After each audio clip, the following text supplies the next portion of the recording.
উদ্দেশ্য হইল দুনিয়াকে বাস্তবায়ন করতে হবে, সংসারকে সাজাইতে হবে, স্ত্রীকে সাজাইতে হবে, ছেলের জীবনকে সাজাইতে হবে, নাতিনের জীবনকে সাজাইতে হবে।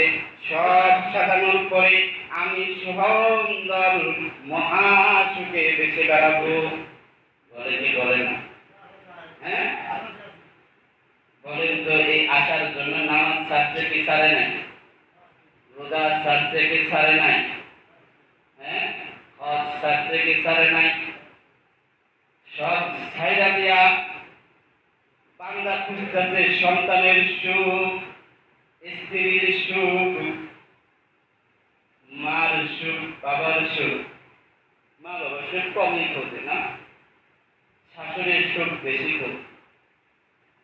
কারণ মা বাবা রাগ করলে কোনো সমস্যা নেই, ঘুরে গেছে। তো দুনিয়াতে এমনও সন্তান আছে মা বাবা বাইরে থাকা অবস্থায় অচল হয়ে যায়, দাম কমে যায়, মূল্যহীন হয়ে যায়, সেরকম ভাবে শিরা জুতা মানুষ পিকাতে ফেলায় দেয়। এগুলি পদ্ধতিতে যখন মা বাবা বৃদ্ধ হয়ে যায়, শ্রমের বিনিময়ে কামাই করা সমস্ত অর্থ সন্তান ভোগ করে, এই শ্রমের বিনিময়ে বাবার সম্পদ, বাবার পাওয়া সম্পদ সন্তান ছেলেকে দিতে চায় না। এই অংশ থেকে বাবাকে একটা অংশ দিতে চাই না। আমরা অনেকেই বলি একটু তাড়াতাড়ি নামাজ পড়বো, একটু তাড়াতাড়ি দাঁড়িয়ে রাখবো, আমার হজ করার বয়স হয়েছি, বলি কি বলি না? হ্যাঁ, আরে আমি যে দাঁড়িয়ে রাখবো, আমার বয়স কত হয়েছে? আমার বাবাই তো দাঁড়িয়ে রাখে না, বলে কি বলে না? হ্যাঁ, বলে নামাজ পড়বো, এরকম নিয়ত থাকে না অনেক যুবকের। আরে দান সৎকার বয়স কি এটা? দান সৎকার বয়স তো বুড়া বয়স, বলে কি বলে না? হ্যাঁ, এমন সময় বাবার কাছে উপস্থিত হয়ে যায় যখন নিজের পোশাক কিনবে। কথা বুঝতেছেন আপনারা? হ্যাঁ, নিজের পোশাক কিনবে, নিজের পোশাক কেনার জন্য নিজে বাজারে গিয়ে যাওয়ার মতো সমর্থ হয় না, বাবা সন্তানের সামনে হাত বাড়ায় দেয়। বাবা সন্তানের সামনে কি বাড়ায় দেয়? হাত বাড়ায় দেয় নিজের পোশাক কেনার জন্য। একদিন এই সন্তান বাবার সামনে হাত বাড়াইছিল, আর এই বাবা সন্তানের সামনে হাত বাড়ায় দিতেছে নিজের চাহিদা পূর্ণ করার জন্য। বলুন তো, চিন্তা কইরা আপনি এই 70 বছর হায়াত দিয়া কি করছেন? একদিন আপনার সন্তান আপনার কাছে হাত বাঁধল, আপনি 70 বয়সের ব্যবধানের কারণে আপনি সন্তানের কাছে হাত বাড়তেছেন। আপনি তো আপনার সন্তান যা মাত্র দিয়ে দিচ্ছেন। দুনিয়ার মানুষ এতটাই নিঠুর হয়ে গেছে, দুনিয়ার নিয়ম এতটাই কঠোর হয়ে গেছে, সন্তানের কাছে বাবা যখন হাত পাতে সন্তান নির্দয় ভাবে বাবার হাতটাকে ফিরায় দিতে দ্বিধাবোধ করে না। এরকম বহু সন্তান আমরা জন্ম দিছি না? গল্প শোনাবো। আল্লাহ তাআলা পবিত্র কালামুল্লাহ মাজিদের ভিতরে বলেন, ওয়াকাদা রাব্বুকা আল্লা তা'বুদু ইল্লা ইয়্যাহু ওয়া বিল ওয়ালিদাইনি ইহসানা।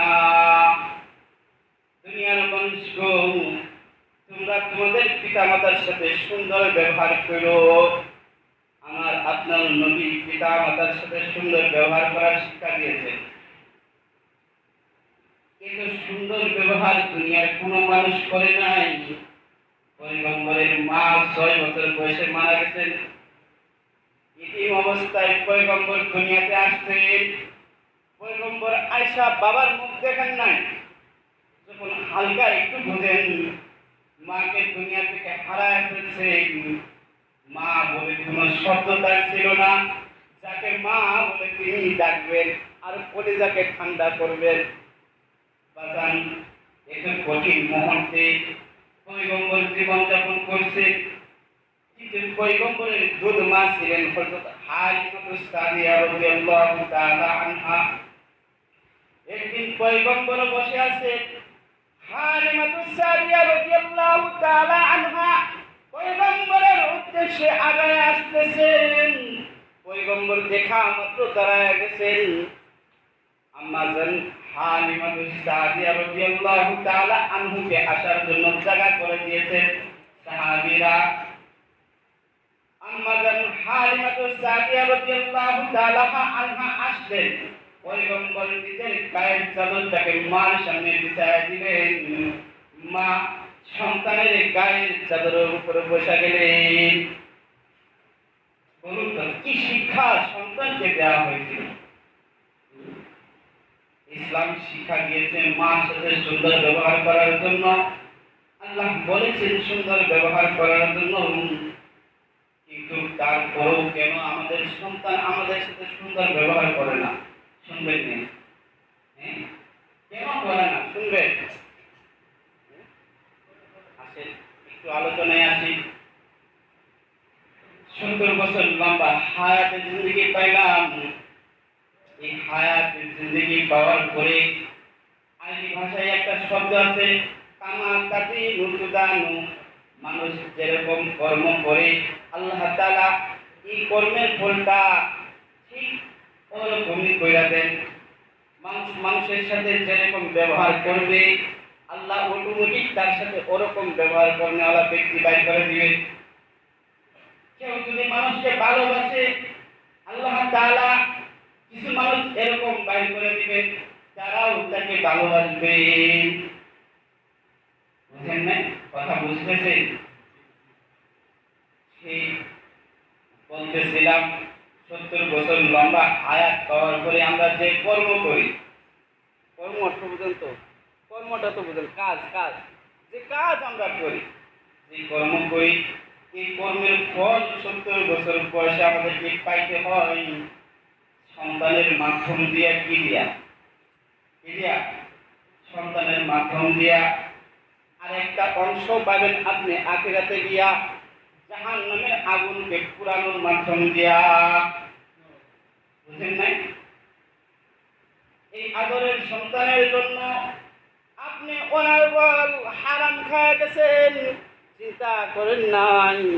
এই আদরের সন্তানকে প্রতিষ্ঠা করার জন্য অনার্বল অন্যের হক মাইরা খাইছেন, চিন্তা করেন নাই। বোনের হক মাইরা খাইছেন, ভাইয়ের হক মাইরা খাইছেন, অনার্বল সুদ খাইছেন, চিন্তা করেন নাই।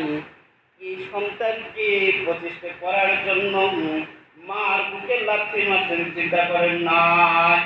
এই সন্তানকে প্রতিষ্ঠা করার জন্য ভাইয়ের বুকে লাথি মারছেন, চিন্তা করেন নাই। এই সন্তানকে প্রতিষ্ঠা করার জন্য অভাবী দরিদ্রের বুকে লাথি মারছেন, চিন্তা করেন নাই। আল্লাহ 70 বছর বয়সে আপনাকে বিধান ফিরত দিলেন। আপনি তো মা লাথি মেরেছিলেন অন্য মানুষের পেটে, অন্য মানুষের গায়ে। আপনি তো লাথি মেরেছিলেন অন্য মানুষের হকে। আল্লাহ আপনার সন্তান দিয়া 70 বছর বয়সে আপনার কলিজার ভিতরে লাথি মারে। ভাইবেন না, ছাইরা দিবে আল্লাহ আপনাকে। মাধ্যম দিয়ে দুনিয়াতেই দেখায় দেয়, মাধ্যম দিয়ে দুনিয়াতেই দেখায় দেয়। সিস্টেম ছাড় নাই, কোথাও ছাড় পাবেন না। আল্লাহ তাআলা বলছেন এই জমিনটাও তার, এই আসমানটাও তার, এই মাখলুকগুলোও তার। এই মাখলুকগুলোকে তিনি পাকড়াও করতে পারেন, দুনিয়ার আর কোনো শক্তি তার কর্তৃত্ব করতে পারবেন না। এই দিনও পাকড়াও করতে পারেন, আবার যেই দিন আপনার শেষ হয়ে যাবে, বন্ধু থাকবে না, সাথী থাকবে না, বাড়ি থাকবে না, খাঁটি থাকবে না, সেই দিনও পাকড়াও করতে পারে। এই দিন পাকড়াও করলেও বন্ধু পাবেন না, সেই দিন পাকড়াও করলেও বন্ধু পাবেন না। লা তাজিদু ওয়ালিয়া, লা তাজিদু ওয়ালিয়া। বন্ধুও দাঁড়াবে না, অভিভাবকও দাঁড়াবে না। আমি আপনাদের কাছে প্রশ্ন করি, কোন চোরকে যদি পাকড়াও করা হয়, কয়জন বাবা আছে দাঁড়ায় বলে যে এটা আমার সন্তান? বলে? বলতে চায় না, পরিচয় দিতে চায় না, অভিভাবক হইতে চায় না। কেন? কুকর্ম করার কারণে।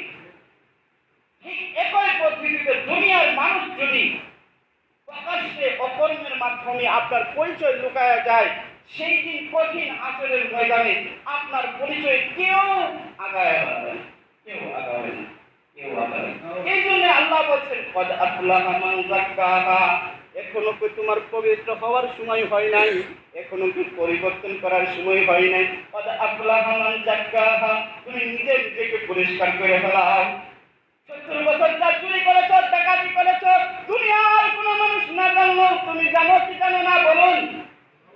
জানে কি জানে না? আপনি জানেন না?